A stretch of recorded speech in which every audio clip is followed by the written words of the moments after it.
Was there a key component that allowed the ancients of the past to have access to higher wisdom, to create complex geometry within their art and architecture? Could it have been some sort of magic that was lost in time? Or could it be something that has always been right in front of us?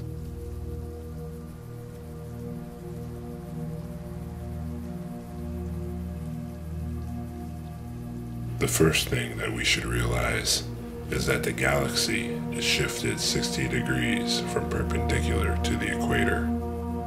As Earth spins on its axis, from our viewpoint, the galaxy appears to shift 23.4 degrees southward up until the winter solstice.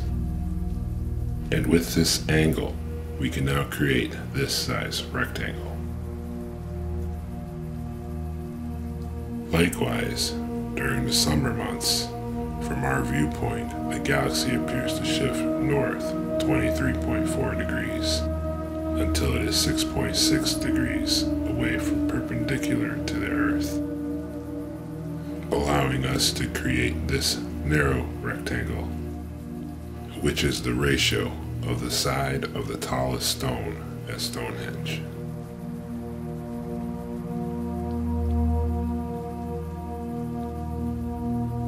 So here we have two shapes created directly from the galaxy as it moves across the sky over the course of a year. What other ancient civilizations might have used this same system throughout their society? To answer that question, there is one more shape that we need to find.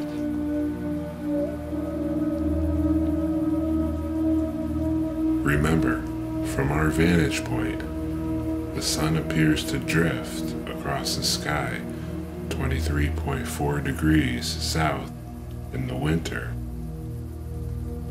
and 23.4 degrees north in the summer. Again, using the same technique with these angles, we can now create our third rectangle, a shape given to us from the sun. This happens to be the shape of the cartouche.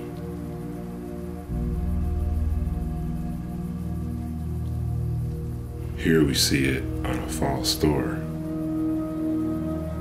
Or how about the ancient Sumerian clay tablet?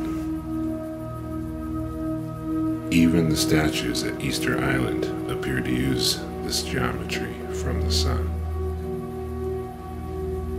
On this false door, we can see it at the sides, while the galaxy bar is in the center. The inside wings of the solar disk fit inside while dividing the rectangle in half, while the curve of the outside wings fits below. Even the interior ratio of the stone box within the king's chamber has this shape, which also happens to be the corner view of the Great Pyramid, while the side of the box is one half the side view of the pyramid. And how about the entire king's chamber with the relieving stones? Well, it's time now that we looked into the Grand Gallery.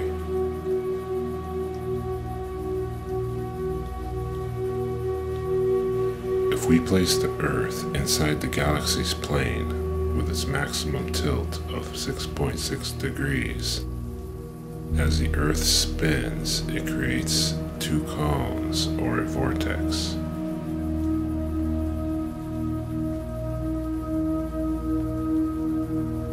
The ratio of this section closely matches the shape of the human spine and is also close to 300 by 25920, or the precession.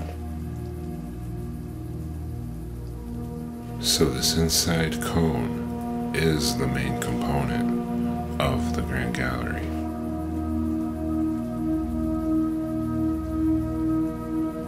If we could take this cone of of 13.2 degrees and flatten it out, we would have a wider angle, just over 20 degrees, matching the niche inside the Queen's Chamber.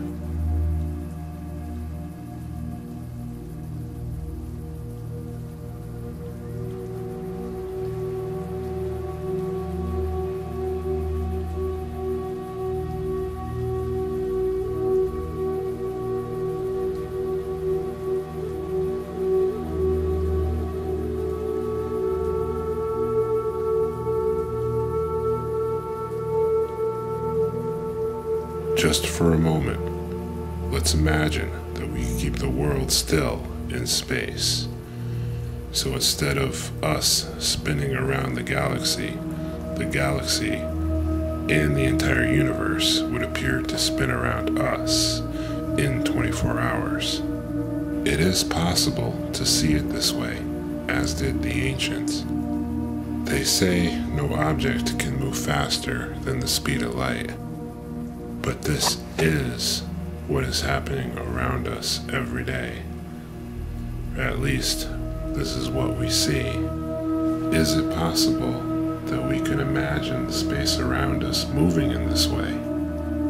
And if objects moving through space leave an imprint or information on the structure of space-time, then this may be the actual torus that's surrounding us every day.